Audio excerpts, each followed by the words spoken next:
Flat on his back, limbs wrecked, Jinwoo swears he's going to die.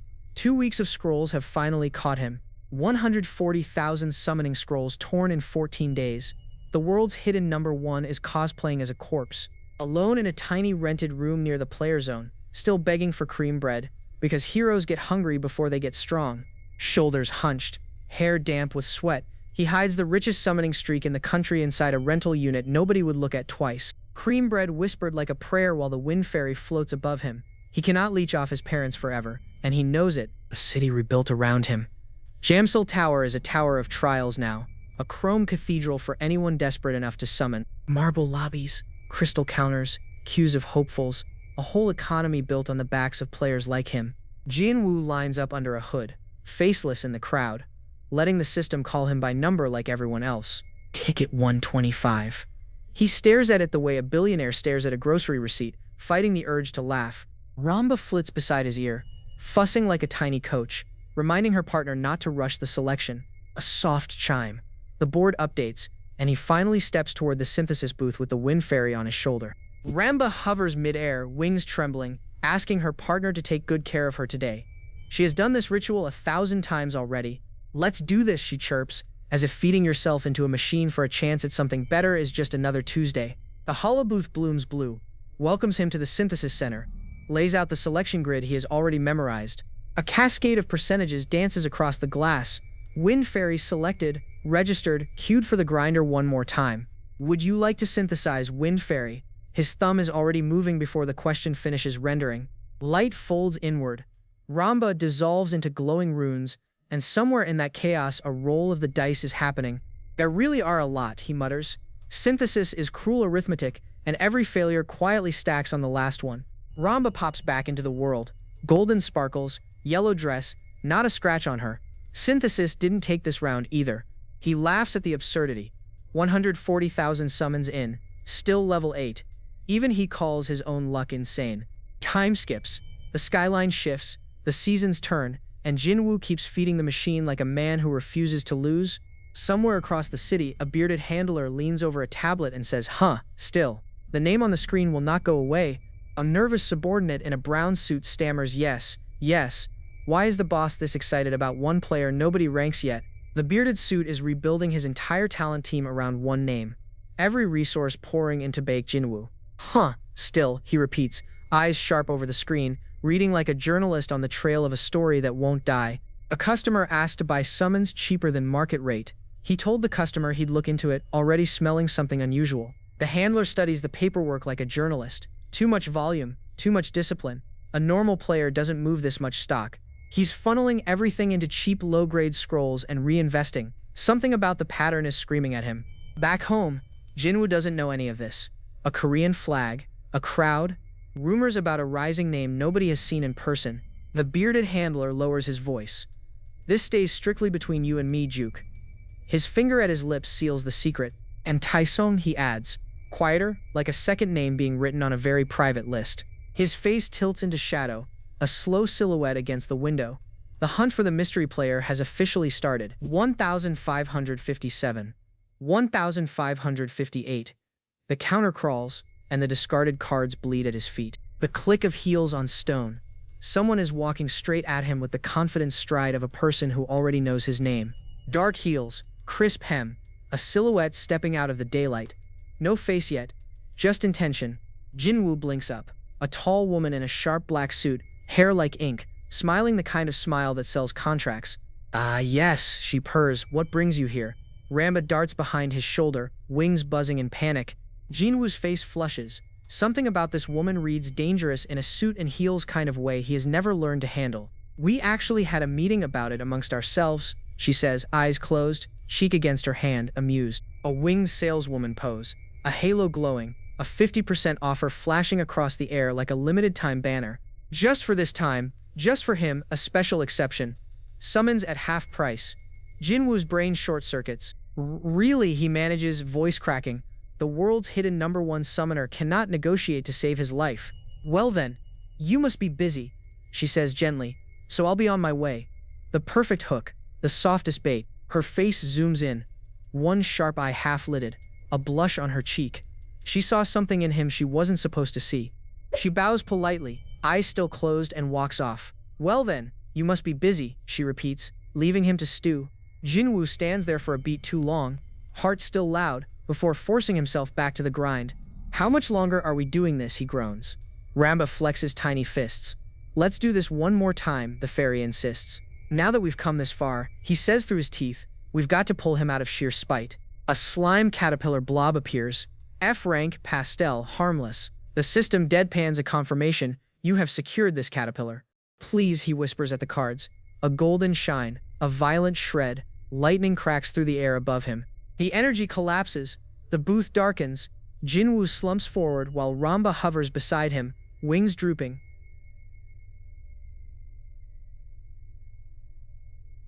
Chibi, Jinwoo, and Ramba float in a field of tears, comically wrecked, the grind having finally stripped them of dignity.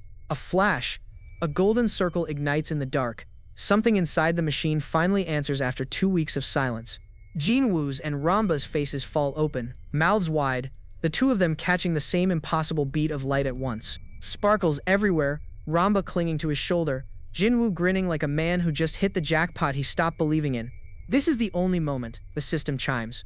When a good one comes out, you have to start accumulating so you'll score big. The drop moment was real. Ramba shrieks, sparkles bursting from her like confetti from a cracked container. Jinwoo pumps a fist at the sky. Finally, he breathes, the words spilling out of him like a release after 2 weeks holding. I pulled it, he whispers. A red-haired girl in white and a dark knight stand beside him, his new partners in the world. Under a midnight skyline, a red-haired girl in white shimmers into being beside a familiar stranger, her ponytail flaring like a new blade unsheathed. He grips his belt, voice cracking the air. Do you think training is a joke? Every student who heard that line still flinches. In a lonely field he drills alone, sweat steaming off shoulders, while Ramba mocks an absent rival. Even the slime flinches from the aura. Jinugod lifts a casual wave, voice quiet as a closing door. Instructor, it has been a while, he says, and the older man turns slow. Recognition detonates. Don't tell me, the instructor whispers. You're the Jinugod. And the reply is nothing but a small, terrifying yeah. His guard hand twitches toward a sheath on reflex, the kind of flinch you only see when reputation outruns the body by 3 full steps. Ramba pops out, cheeks stuffed with words. Wow, she chirps. This is the first time I've heard the red-haired one speak aloud. Flames of memory curl behind the red-haired girl as she stares wide-eyed at her new master, trembling against a veteran fighter's confidence. Side by side now, the instructor in full gear, the red-haired summon in a white gown, 2 living weapons behind one quiet hunter. Jinugod exhales, tension leaking out. All right, now let's go home and get some sleep, he says, like this night hasn't rewritten his file. Their neon-lit apartment waits under sleeping clouds. Somewhere above, rare pull fortune keeps stacking, lining up whatever he summons next. Morning light floods the ceiling. A yawn stretches across the room. A world ranker sprawls on his bed like any normal exhausted boy. Face to face in the hallway, the red-haired girl smiles bright. It's been a while, she says. Jinugod smiles back.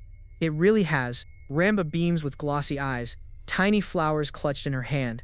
Her whole aura screams adoration for the only master who kept her alive. Then a fist slams home, knuckles cracking wood, and the softness snaps into yard discipline. Old habits die hardest in his hands. The instructor folds his arms, voice low. By the time you were recruited, he mutters. I was already retired, gone from the roster. But that doesn't matter to me, he presses. There's only one thing I want to ask. The boy's eyes spark, close to combustion. First, the red-haired girl whispers, locking bracelets around her wrists. Training mode loads faster than any system window can. Arms crossed. Jinugod and the red-haired girl stand side by side, listening. Whatever the instructor says next is going to leave bruises. Then starts swinging that frying pan, he orders, kitchen utensils gleaming like weapons. The fairy tribe feels one collective chill. Ramba's voice tears the air. Jinwoo, please save me, she shrieks. The floor spins under her boots as discipline closes in fast. A glassy office ceiling hums with cold LEDs. What? The bearded handler mutters. You can't give me any more low-grade summon scrolls. Yes, the inked-haired woman replies. An official notice just came down.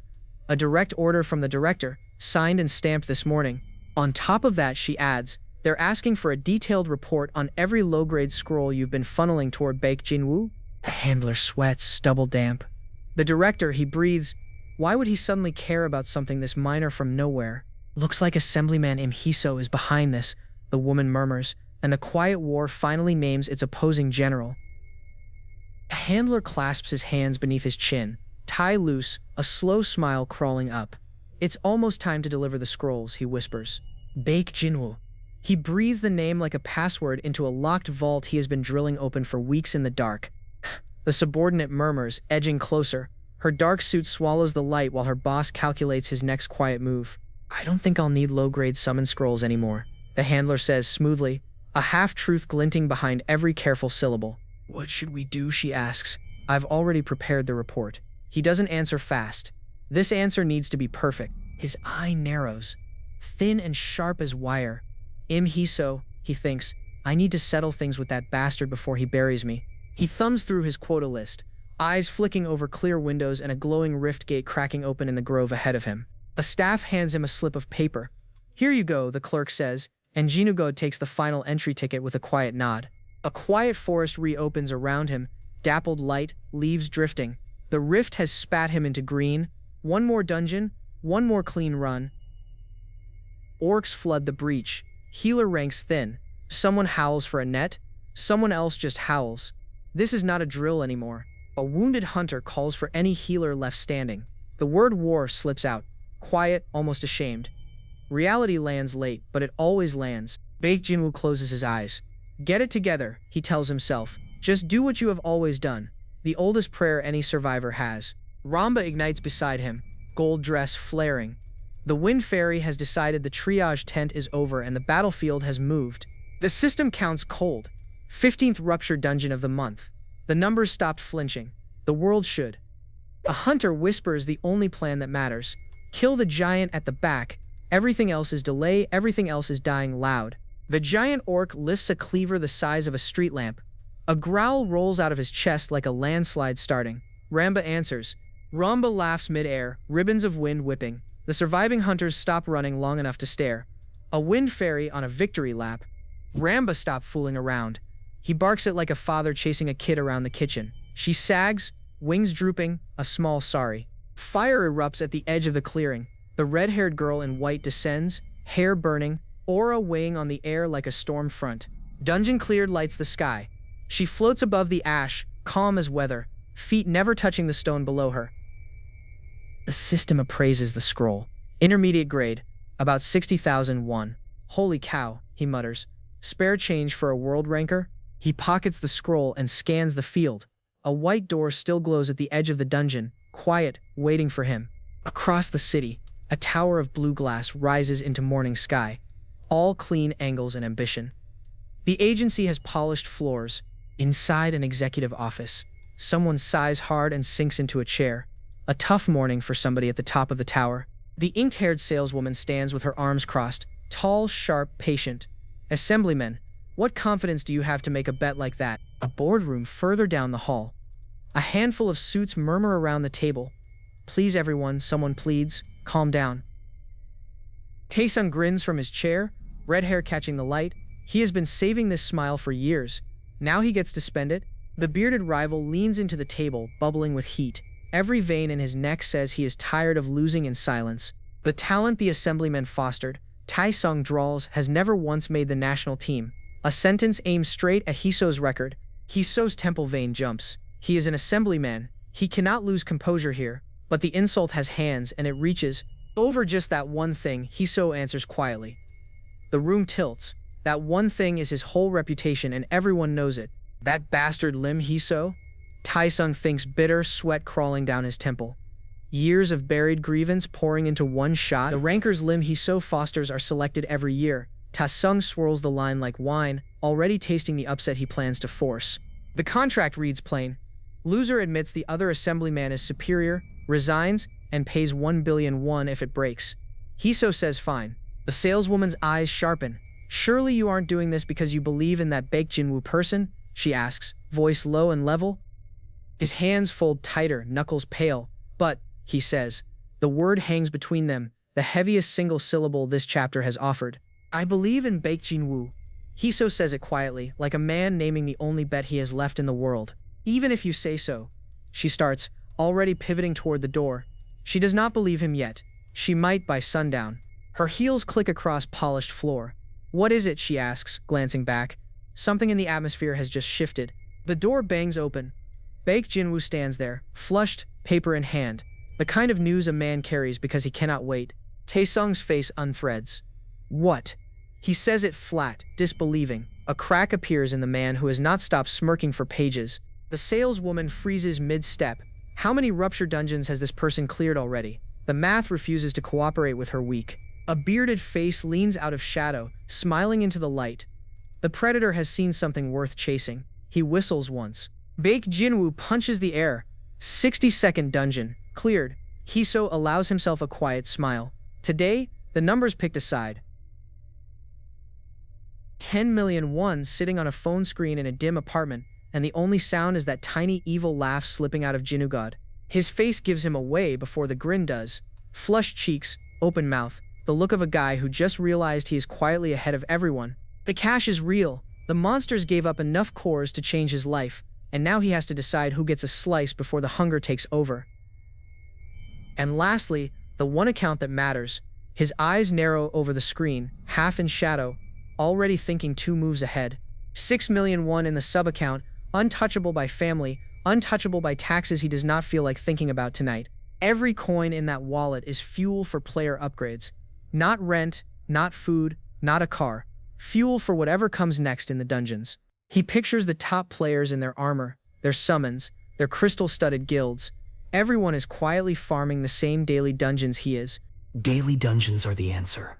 Boring, grindy, predictable, and the only ladder that keeps his lead from evaporating. He taps open player web. The logo flashes gold, and that is where every awakened hunter in the country quietly shops for power. C-grade summons go for around 20 million. Names that sound like kids' toys priced like luxury sedans. He sighs into his palm, sweat at his temple. 6 million sounded huge an hour ago. Against this market, it looks like lunch money for whales. He thumbs over to a contact buried deep in the app, a secret channel he built for exactly this kind of favor. No public number, no paper trail. Inside, Lim Hiso leans back in his chair, tired eyes. He looks up from a document, unimpressed, asking what the noise is about. Then the name hits. A new request has arrived from player Baek Jinwoo. Lim's posture cracks in half.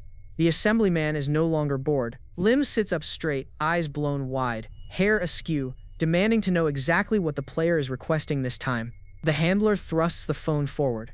Lim's face tilts into profile, stubble sharp, beads of sweat already forming. It is not small. A long purchase list fills the screen, rank after rank of summons scrolling past. The handler blinks at it like it might be a prank. He wants them to buy all of it, every single line item. The handler stammers the translation. All of this, for him. Lim drags a hand across his forehead, laugh dying in his throat, the weight of a full marketplace landing on one politician's shoulders. The handler leans closer and murmurs the suggestion. If this information is real, it would be an absolute mega jackpot. Lim pushes his glasses up, sweat on his cheek, realizing who is really pulling the strings in this conversation. The offer is bigger than one summon. Jinugod is promising to spill everything he knows, not just a single hot tip, the whole map. Lim stalks the office, sleeves rolled, tie loose. A player this young does not usually hold this kind of leverage over a sitting assemblyman. He promises to take this straight to the director and then explodes. Park Chang-sok still in power, still useless. This, Lim growls, is exactly why the country's headquarters is always dead last. Blind to the most valuable player they have ever had. A new voice drifts in behind him. Softer, amused, a woman who has been enjoying the tantrum and the tiny storm inside it. A chibi of him sputters in a corner, furious. How is the boy supposed to clear dungeons without the summons that made him famous? She steps fully into the light. Pale skin, long dark hair, a pose that belongs in a magazine. Flowers curling at her shoulder, because of course, she smiles wider.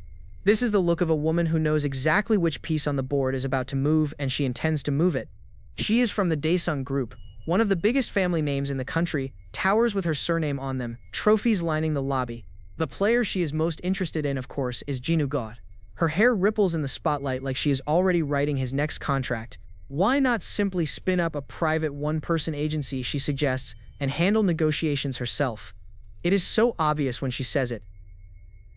She lifts her chin, fingers resting lightly at her jaw. every inch the heiress who has already budgeted her next conquest to the last one.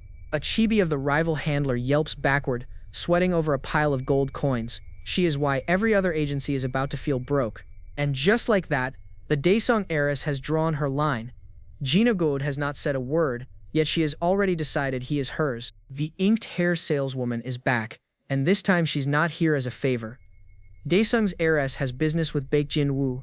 Those half-lidded eyes, that calculated tilt of the head. Yujia never looks at anyone without already pricing them. She slides her phone over, voice soft as silk thread. On screen, an entire hotel block, bought and reserved exclusively for him. A whole skyscraper of rooms, cleared out overnight, just so nothing pulls Jinugod's attention away from her pitch. Staff bow in rows like he's visiting royalty. For a kid whose mother still lies in a hospital bed, this much politeness feels like pressure. Jinugod keeps his face calm, but his shoulders tighten. Nobody offers this much comfort without wanting something heavier back. Then she says the name, and it lands like a stone on the table. Yujia, not just a saleswoman. Daesung Group's only heir. Her father collapsed, barely pulled through, and the entire conglomerate fell into her hands almost overnight. A top 5 empire. One woman deep. Rank, lineage, ability, looks, family. Yujia holds every card in the deck, and she knows exactly how much that stack weighs. A third-generation Chaebol, quietly working at HQ, without a single headline. She can barely believe it, and she loves the idea. She laughs softly, hand to chest, enjoying herself. Jinugod just watches, already 3 steps ahead, already suspicious. Isn't it strange, she teases, that a man of his blood is still answering to HQ bosses? She knows exactly which wound to press. She admits HQ won't fight anyone for him. No rescue squad is coming. The suits employing him are already betting on other horses. Jinugod doesn't flinch. He never did. The world rank 1 doesn't need permission, and the climb to the top 3 is already in his hand. Then she leans in. She has a proposal. That word hangs in the air like a hook with a very expensive worm on it. A glass of water slides toward him. Innocent, calm, the kind of gesture a billionaire uses right before changing your entire life. A one-man management firm, exclusively for him. No partners, no board, no dilution, a corporation that exists only to print his profit. What she needs, she says, is a connection hungry enough to squeeze value out of her information. Translation, she needs a monster with a suit. Jinugod squints. Willing to back me for anything I need? That's not a sponsorship, that's a blank check with a heartbeat. She drops the soft line. We've only met a few times, but you seem like a truly great person. Coming from her, that's due diligence. Only natural, she smiles, to do this much for a talent like him. Then she slips into the details of the contract like water finding cracks. Jinugod takes a slow sip, processing. This isn't even a negotiation. She's simply informing him which empire is now his. Her smile deepens, head tilted down. She's already imagining the returns she'll collect, and his jaw hasn't even caught up. Just think of it as a gift, she says. If a Chaebol heiress hands you a company, the only correct answer is long live the Chaebols. Scene shift. A mountain trail, sun slicing through clouds, a wooden sign pointing to restrooms, the path, and a resting spot. Sneakers crunch onto the path. Someone is training, hard. No dialogue, just the slap of rubber on gravel and the heat of effort. Wind Fairy Ramba zips overhead, yellow dress fluttering, while a pink-haired trainee pants for breath, already out of steam. Then the red-haired girl in white stops dead. She's seen that face before. Her brain is already flipping through memory like a feed. Wait a sec, she mumbles, face scrunching in that I know her squint every online person knows. That face, Insta, definitely Insta. She scrolls like her life depends on it, lands on a profile, and her stomach drops. That woman walking next to their boss, she knows her. Is that you, Gia? She screams it. The pink-haired trainee just blinks, totally lost, while realization melts the red-haired girl's face. The trail keeps burning. Someone's lungs are on fire. The kind of gasping breath that only comes from pushing past the red line. More, a voice roars, cracking through the mountain air. Training here isn't gentle. It's a war against yourself. A face twisted with effort, mouth wide, dark shades, veins pulsing. This guy isn't just running, he's punishing himself. I'm going to do one more lap, he declares, flames practically pouring off his shoulders. The trainees behind him already look wrecked. Then one blue eye flashes under the shades, sharp and alert. He's caught something the others haven't. Something moving in the trees. Jinugod steps onto the path with Yujia at his side. The red-haired girl freezes. Is that really Yujia in the flesh? The Dark Knight summon looms in the background. Ramba perches on Jinugod's shoulder. These are not normal hiking companions. Yujiya takes the whole group in with one calm sweep. A light workout, she notes with a small smile. She's already pricing the firepower. The red-capped runner and the massive red-bearded warrior loom behind him. His team, 2/3 of his arsenal, in the flesh. These are my main guys, he says easily, and waves the red-haired girl off to finish her training. New business partner introduced. No ceremony. Yuja turns, hair lifting in the wind, white shirt crisp against the mountain blue. Business mode. She's about to close the deal. Jinugod listens, towel around his neck, face unreadable. Part of him is still calculating.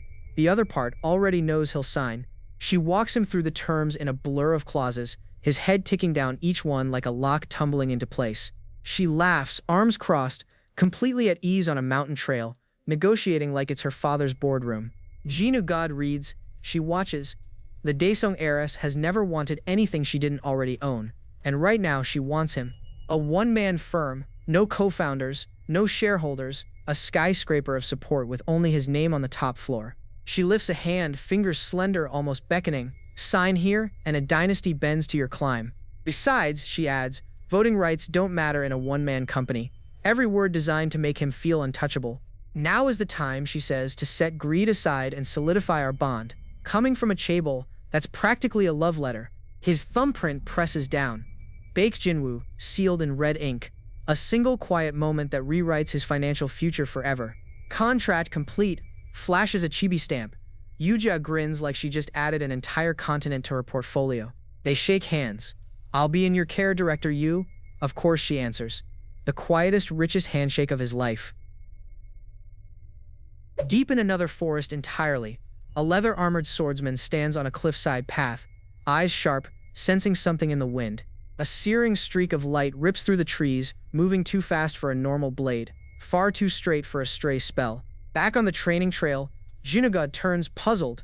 The red-haired girl beside him hears it too, a hiss cutting the air. A glowing blade flashes past their faces. No warning, no time, just the silver line of something that shouldn't exist on that mountain. A red-bearded figure reels, screaming into the trees. Bake Jinwoo, why are you here? Why? Episode 3 slams shut on that single broken question.